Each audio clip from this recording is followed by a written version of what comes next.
Hey, Sales Lift Nation, it's your host, Tyler Lindley. Today I have Graham Taylor. How are you doing, Graham? Welcome to the show. Hey, thanks so much for having me, Tyler. I appreciate it. Happy Friday. Thanks so much for joining. Happy Friday. So Graham is the training manager at Phreesia, where he helps train some of the sales development reps there. He's also an SDR Nation coach, so heavily involved in the sales development world for many, many years now, graduating from an SDR to a manager, now doing training and enablement and coaching. And that's exactly what we're going to talk about today, Graham, is we're going to talk about training and onboarding brand new sales development reps, a very important topic and one that, some companies get right, but a lot of folks are still trying to figure that out. I know that when you transition from kind of an SDR manager at Phreesia to the training manager, you kind of figured out how to formalize some of the onboarding process for new SDRs. And I'd love to hear a little bit about that process and kind of what you went through there. Yeah, sure. When I was an SDR manager at the time, the way we were onboarding new cohorts at typically like once a month was not very structured at all. I think we had at the time maybe like 4 or 5 SDR managers, and it was very much, hey, can you cover this session at 2? I have to support a call then.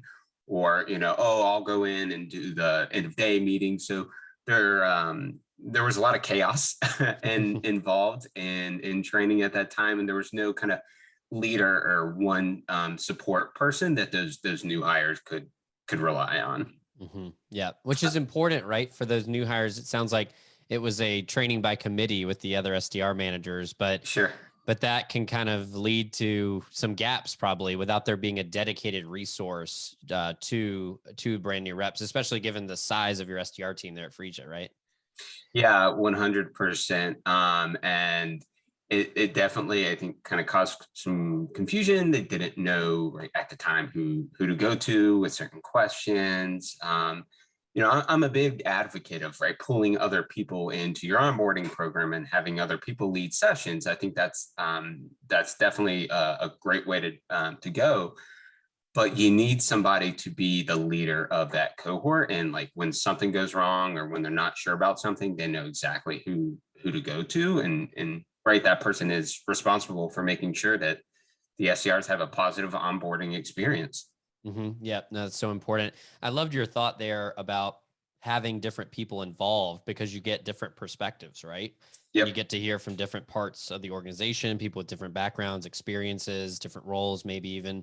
How do you decide who you're going to pull in to those sessions and what you're going to have them focus on when you're bringing in those different folks within the organization for onboarding? Yeah, sure. So a couple of things, right? I stay in touch with managers throughout our organization, right? So I know some of the folks on the product team or on our client services team, essentially implementation, right? So when we're at the point in training, when we start to get into the product, I utilize folks from those teams as well. But and then, I know a lot of our account executives throughout our company as well. So a lot of them I was SDRs with or I'm friends with. Mm-hmm. And I know there are different styles in sales, like you said. So, whenever one of these account executives is interested in helping or has this kind of unique approach to something, I often pull them in and utilize them in training. Yeah. What are that's interesting, like bringing in some of the AEs. I think that's a great idea. What are some of those topics that you might have the AEs train new SDRs on in that type of setting, in that first few weeks of onboarding? Yeah, so one of the big topics that I have our account executives talk about, and I'm going to be rolling out something soon where they'll be kind of helping evaluate and do kind of simulations with the SDRs, but a big focus there is on discovery, right? Mm-hmm. So our sales process, essentially our SDRs, after a cold call, set up a discovery meeting, do kind of a short overview to give them a little taste about what we offer at Phreesia, but more importantly, to learn about the practice and qualify, right? And then, of course, we essentially meet with the account executive to prep them and introduce them into the deal. And a big part of that is we have an actual sheet, a discovery document, right? Mm-hmm. That contains all the notes. And so for SDRs that are new in coming into the role, right?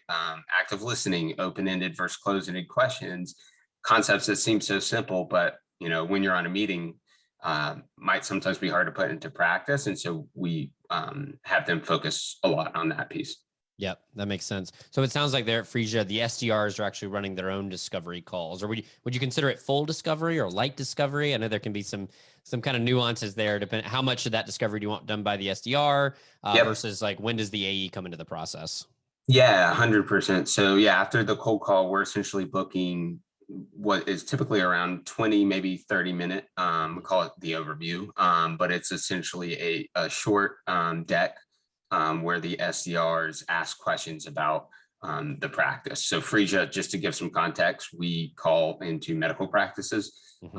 And so it's all about, what challenges are you facing, what's going on in your workflows today, so on and so forth. And then they'll just give them a light sprinkle of, Phreesia and what we do, and to see if, hey, is that valuable? And if so, let's bring in one of my sales colleagues. Yep, exactly. Another benefit too is they're starting to get to know some of those AEs as well, right? Early on in the process, and understand, do the AEs ever touch on, I know one thing that's really important is the SDR to AE relationship. Is that ever touched on during onboarding, or do you think that's better saved for when they're actually, in seat and starting to work with their specific AEs?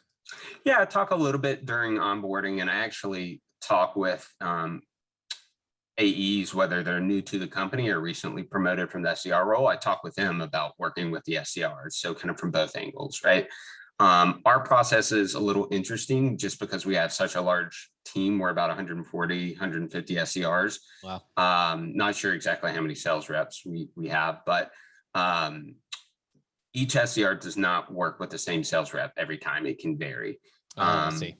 Okay. But often we do see, right, SDRs have several opportunities and several deals with the same account executive. So they are, for the most part, segmented into teams, but depending upon a couple of variables, it could go to one AE or it could go to another.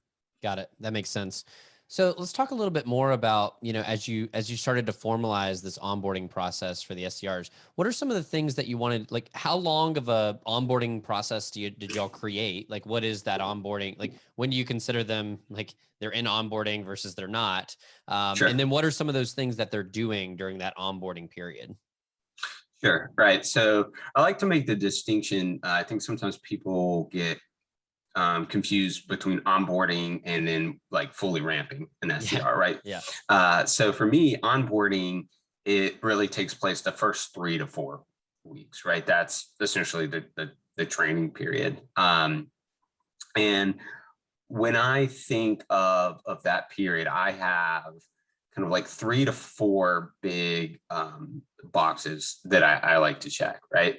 So the first one, when an SDR joins the company, aside from like getting them excited about the company, right, hashing out any tech issues, all the housekeeping stuff, the first thing I really jump into is teaching them the industry, right?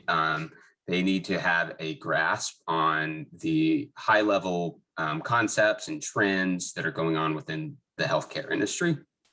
And then once they can understand that, then we can go a little bit deeper and say, okay, what's our ideal customer profile? And more so, what, let's learn about our different personas and the people you're going to be talking to on the phone. What's their day-to-day look like? How do those top trend challenges trickle down to them?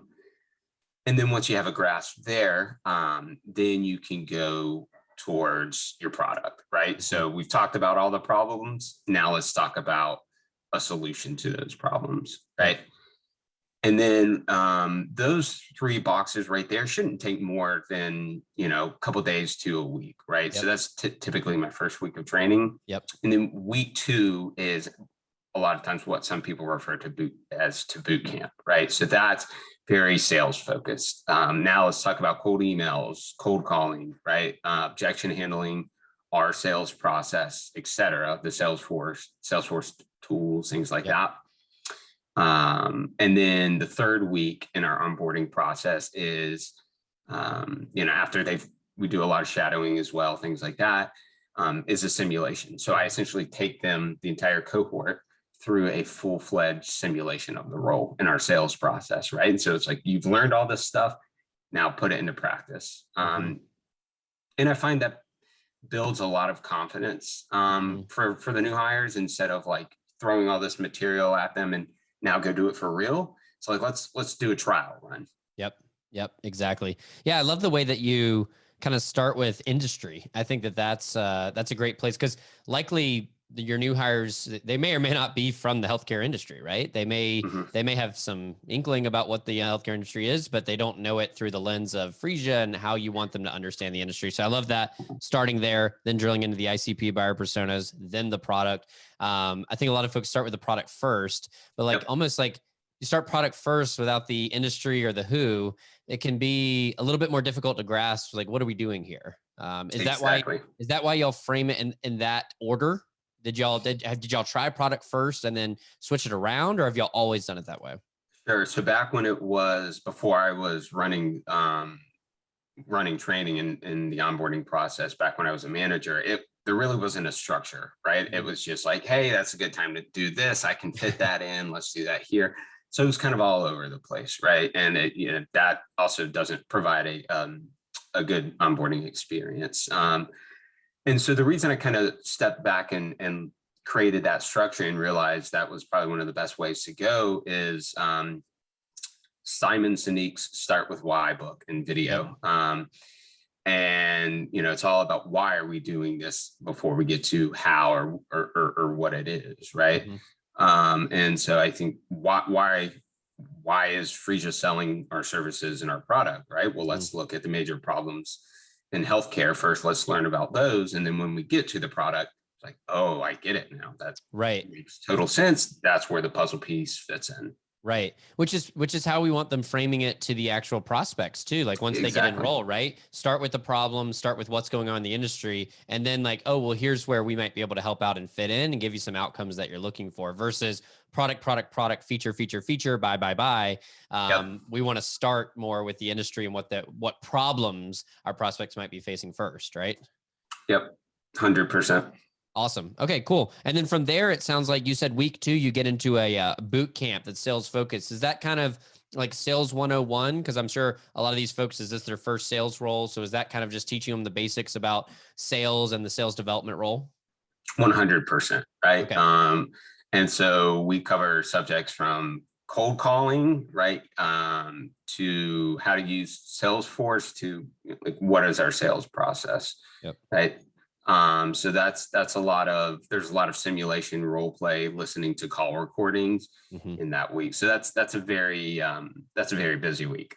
Yep. And then you said you get into more of a simulation. It sounds like you may start touching on that in week 2, but the simulation is them watching you maybe like go through the role. Is that where they're just watching someone else go through the role, or you're trying to simulate them going through the role, or is it a little bit of both? I'm simulating them going through it. Okay. So we have all our steps aligned in the process, right? I assign like there's I think like 5 or 6 exercises Okay. in there. One is you start off with a cold call, right? Then you're creating an opportunity in Salesforce. Yep. Having that qualification call, having a prep call with a sales or an account executive, and then having that baton pass meeting, right? So we emulate a lot of that in this simulation, and I will either role play as a sales rep, or I'll bring again, right, other people to help me with that, because if you're bringing on, we typically see around 20 SDRs a month, Yeah. have the Yeah. large cohorts, right? So need a little bit of help scaling this, but um, from there, we'll spot check their opportunities, take a look at the discovery that they create, and we then have some examples for them to compare their Hmm. first time through it to, right? And so they can see where they fall short, where their strengths are, and kind of adjust as needed. Right. And Graham, is that with real prospects, real data, or are we just giving them dummy data in that circumstance as they're going through that simulation? Yeah, good question. So it's test accounts that I'm Okay. creating, but most of the test accounts are, I looked up actual prospects that we Right. have, and it's a carbon copy of that. Got it. That makes sense. And are they working in like a separate instance of your Salesforce as they do that? Or are they just in Salesforce and then we just know that this is not real data? Yeah, it's the latter, right? So Okay. I label the test accounts all over. When we're running reports on opportunities created per week, I'm like, you have to title this opportunity a certain way so it Yeah. doesn't mess up the reporting, things like that. Right. Which is important because obviously we don't want Yeah, test dummy data to be impacting real world data, and then and then yeah, things well, get skewed there. yeah. Our VP of sales gets on our pipeline call. What's this? Right. 2020 provider opportunity test ABC pediatrics. Yeah. Wow. That's an interesting name for that opportunity. That's an interesting Mhm. title. Yeah. Well, that's interesting. So it sounds like you need some alignment here on, how to set that simulation up, right? How are you doing the reporting? What are you naming things? And also making sure like the other SDR managers or VPs understand like what is real and what is not, so it doesn't skew any real world data, right? Exactly. Yep. Yeah. Was that a difficult process to go through, or was that pretty simple? Like, did y'all just kind of think of that and set all that up in a day or two, or was that like a more extensive conversation where we had to really figure out how we're going to run that simulation? Sure. It wasn't or too tough to build out conceptually, right? Because I'm essentially just modeling it off of Right. our sales process. What was the difficult part was kind of figuring out how am I going to scale this with large cohorts Mm. without getting burnt out a little bit. You know, uh, Meaning you, the training manager, not get burnt out, like doing yeah, as so many right. Yeah, simulations. Yeah. yeah, I can, I love what I do, but you can only do the same discovery call so many times in a day. And once it gets to like, 8 or Yeah. 10, like it's ooh. You're preaching to the choir there, Graham. Yeah, like sometimes I feel like it's Groundhog Day and I'm have, Exactly. similar conversations all day long, and that can burn you out. And that's something you've got to think about. Who do you have running these trainings, whether it's a specific enablement person or trainer like yourself, whether it's a outsourced resource, whether it's a just an SDR manager or VP, whoever's running it for you. You've got to consider like their well-being too, which I think is Yep. sometimes lost. It's all like your job is to bring the SDR on. But also that can be like a pretty rote mundane job that person can burn out on. How do you think companies can like get ahead of that so where they don't end up burning someone like you out? Yeah, 100%. I think, right, support, right? So our job is to support the SER teams, and I think so many people often forget to support the supporters, right? Yeah, Provide them exactly. There you go, with Graham. Tell them, exactly. tell them. So at Phreesia, I'm super excited. We've lately been there's been a big initiative, and not just the sales dev department, but kind of all throughout the company to put a focus on trainers. And so I have someone, she was recently promoted from the SDR role, Oh, and she's had training experience before. And perfect. now I've, for the most part, handed off the onboarding process to her. And I mean, she's doing a great job of it, or with it. And now that's allowing me to focus on some other things. How did you know, or how did your organization know that you needed an additional resource? Like, what was that kind of trigger event, or what happened for you to understand, like, I need somebody, I need some help here? Yeah, I think there were two things, right? One, I mentioned a little bit earlier, just the onboarding experience for new hires was not that great, and we got feedback as much saying so. Yeah. Um, so that was one, and we knew as we were scaling the organization. I think when I started as the training manager, we had maybe like 50 SDRs, 40 or Mhm. 50, something like that. So still a decent size, Yeah. right? But at those times, we were only doing like cohorts of like 5 or 6 Right. folks at a time. And Right. then it was like, all right, we're going to scale this up to 20 people at a time. So, Mhm. there needs to be a dedicated resource there. Yeah. Um, and I think the second kind of gap or kind of signal to us that a dedicated person was needed was there were just patterns of things that the SDRs made mistakes on, or were not as well versed in, right? Their skills weren't where we wanted them to be. Hmm. And it was happening over and over. And so it's like, okay, we need somebody to really hone in on these problems and Hmm. and figure out how to mitigate them and correct them. Yeah. Yeah, no, that makes a lot of sense. That makes a ton of sense.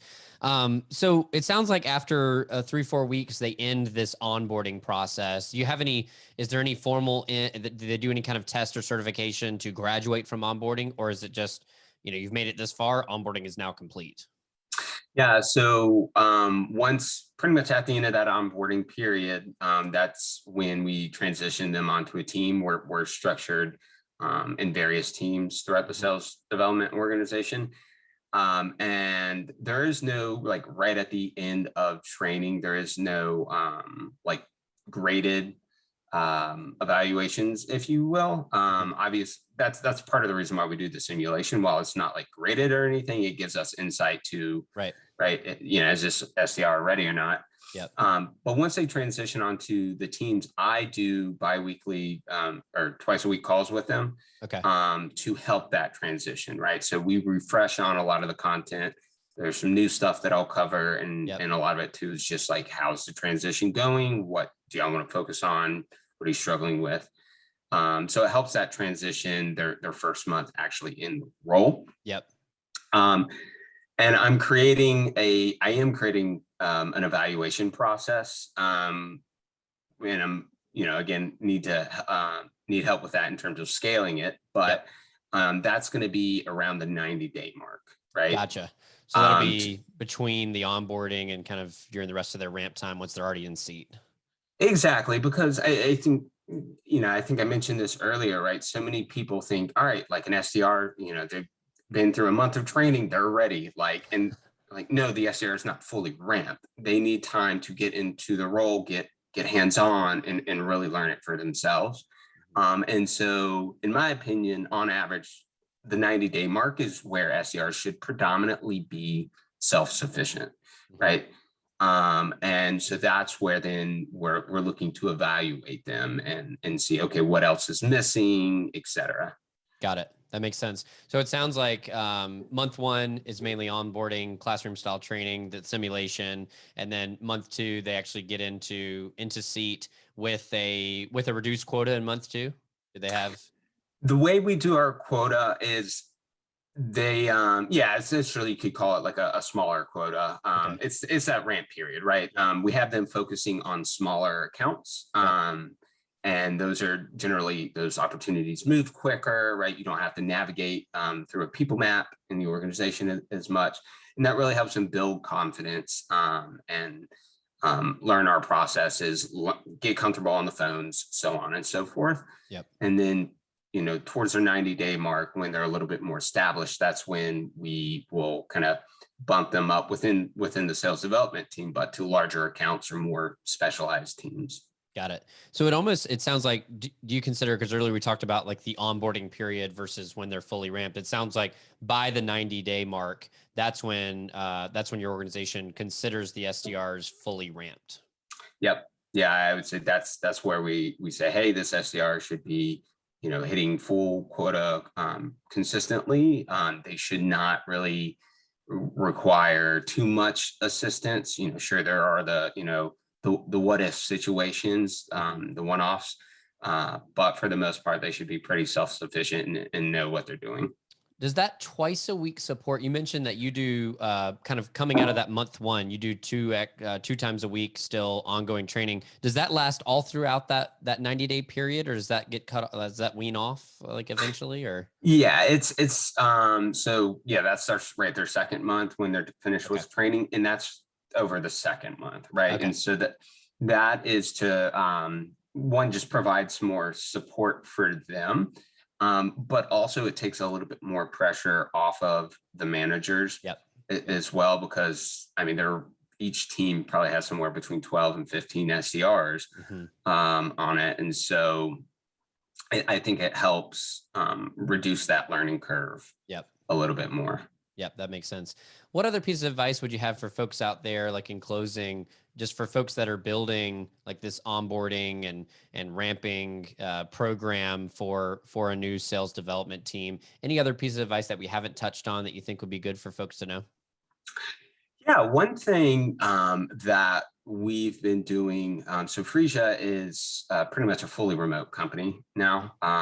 And, a lot of companies I think are going that way, and it creates a different dynamic in training and joining a new company.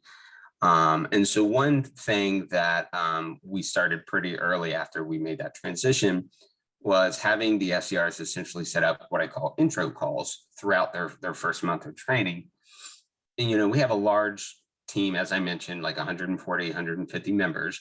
So I break that up into groups, and each new hire is responsible for, throughout this first month, you need to be meeting with like 15 of these SDRs to build a sense of camaraderie and kind of community, right? So I tell them on these intro calls, you don't have to talk about work, right? You can talk about whatever you want. Sure, you can ask them, for advice, so on and so forth. This is for you to get to meet your team members.